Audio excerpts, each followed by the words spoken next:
Mula sa susunod na taon ay magkakaroon na ng buwanang consultative meeting ang Agriculture Department, mga kinatawan ng mga magsasaka at ilan pang mga stakeholders sa agriculture sector.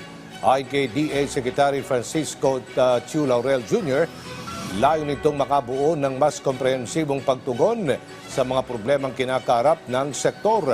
Inaasahan din anya dito mas streamline ang pagbuo ng mga desisyon direktang makakuha ng tugon na makatutulong para ma-modernize ang sektor ng agrikultura, mapataas ang lokal na produksyon at matiyak ang food accessibility.